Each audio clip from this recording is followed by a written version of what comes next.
예, 13장의 마지막 내용은 그 리스키 워커들, 뭐 세이프 워커들 뭐 마찬가지입니다만 우리의 관심사는 이제 리스키 워커에 있으니까요. 자, 만일 어떤 워커의 생산성을 회사 내부 사람들만 관찰할 수 있는가?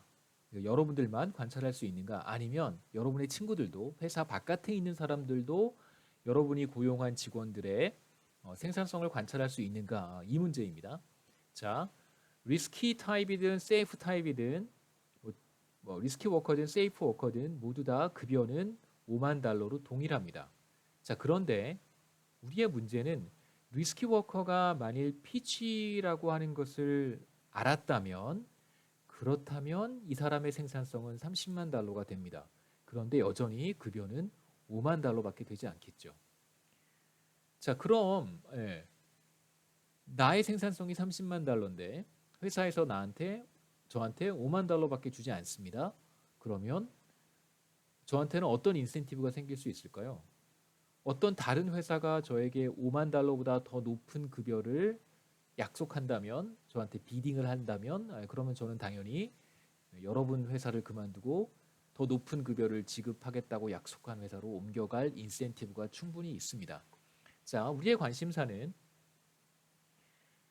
피치가 된 리스크 워커는 30만 달러의 생산성을 제너레이트 하는데 급여는 5만 달러밖에 되지 않습니다. 과연 이런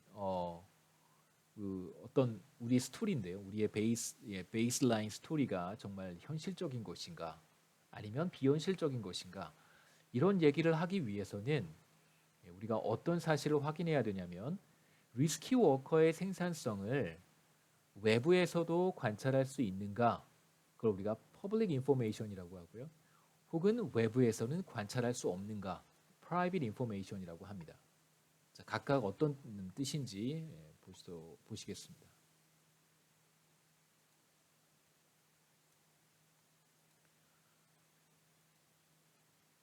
자, private information.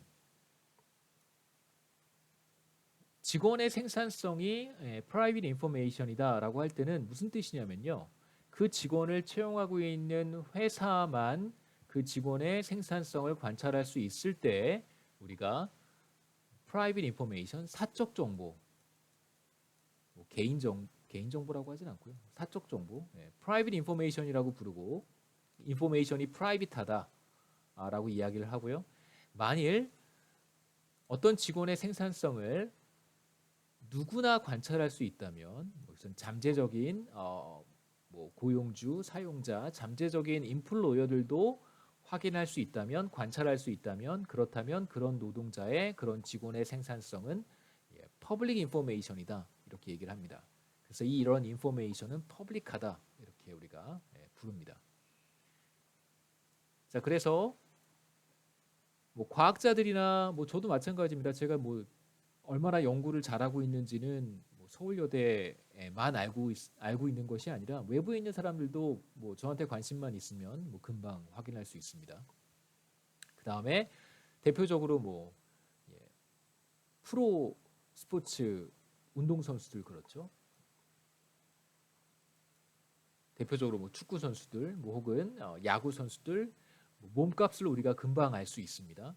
그 다음에 굉장히 잘하는 운동 선수들은 더 높은 뭐 이적료라든가 혹은 뭐 연봉을 받고 다른 팀으로 옮겨가기도 하죠. CEO도 마찬가지입니다. 자, 이런 어떤 부류에 속하는 사람들의 성과는 퍼포먼스는 사실상 퍼블릭 인포메이션에 가깝다라고 얘기를 할 수 있겠죠. 자, 이제 직원의 생산성이 퍼블릭 인포메이션이라고 한다면 그래서 잠재적인 회사들 그러니까 이 직원을 채용할 가능성이 있는 모든 사람들이 만약에 이 사람의 생산성을 관찰할 수 있다고 한다면 자, 이제 여러분이 리스키 워커를 채용을 했습니다. 그래서 피치가 되면 30만 달러의 생산성을 여러분들한테 제너레이트 할 수 있는데 이 사람의 생산성을 모든 사람들이 다 관찰할 수 있어요. 그렇다면 어떻게 될까요? 어떤 상황이 벌어지냐면 잠재적인 인플로이어들이 여러분이 채용한 리스키 워커를 데려가기 위해서 더 높은 급여를 주겠다고 비딩을 하기 시작할 것입니다. 그러면 그 중에 비교적 좋은 조건, 좋은 회사, 뭐 근무 환경이 좋은 기업으로 여러분이 채용했던 리스키 워커는 피치라고 하는 사실이 다 드러난 이후에 여러분을 떠나서 새로운 회사로 옮겨갈 것입니다. 자, 만약에 정보가 이렇게 퍼블릭하다면 그러면 여러분은 어떤 선택을 하게 되냐면 애초에 리스키 워커를 채용할 인센티브가 현저히 줄어들게 되겠죠. 왜냐하면 자 보시죠. 처음 두 해에 손실을 감수하면서 이 사람이 어떤 타입의 사람인지 모르기 때문에 처음 두 해 동안은 손실을 감수할 수도 있습니다. 그런데 이제 2차 년도가 끝나고 3차 년도에 들어섰을 때 이 사람이 피치가 되면 이제 이 사람과 함께 생산 활동을 지속하겠죠. 그런데 이 시점에 이 사람의 생산성을 누구나 관찰할 수 있다면 다른 기업들이 나타나서 다른 회사들이 나타나서 혹은 뭐 헤드헌터들이 더 높은 조건과 뭐 근무 환경 등을 제시하면서 여러분이 채용한 피치가 된 리스키 워커를 데려가려고 할 것입니다. 그래서 만약에 더 좋은 조건이 오면 이 사람은 이렇게 떠나버리겠죠. 그러면 만약에 세 번째 시점까지 일을 하고 여기서 떠나버리면 여러분 입장에서 여기서 평가해 보겠습니다.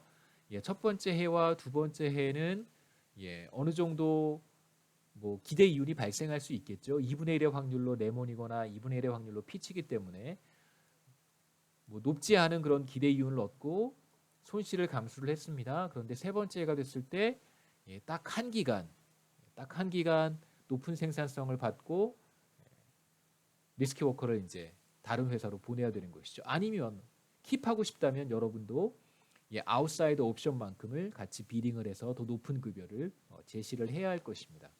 그래서 만약에 직원들의 생산성에 대한 정보가 퍼블릭하다고 한다면 여러분 입장에서 혹은 회사 입장에서 이런 리스키 워커를 채용하려고 하는 인센티브가 현저히 줄어들 것입니다. 그래서 애초에 in the first place에 애초에 리스키 워커를 채용할 인센티브가 현저히 줄어들겠죠. 그래서 우리가 두 가지를 생각해 볼 수 있는데 중요하게 첫 번째가 파이어링 코스트였고요. 해고 비용이 존재한다고 한다면 리스키 워커가 레몬이라는 것을 인지했을 때 이 직원을 내보내는 데 상당한 비용이 수반이 됩니다. 그러면 애초에 리스키 워커를 채용할 인센티브가 줄어들 것이고요. 두 번째로 생산성에 대한 정보가 퍼블릭하다면 그렇다면 마찬가지로 리스키 워커를 채용하려고 하는 인센티브가 현저히 줄어들 것입니다. 이 두 가지는 뭐 숫자로 계산을 하지 않더라도 여러분 쉽게 직관적으로 이해하실 수 있을 거라고 생각합니다. 여기까지가 챕터 13이었습니다.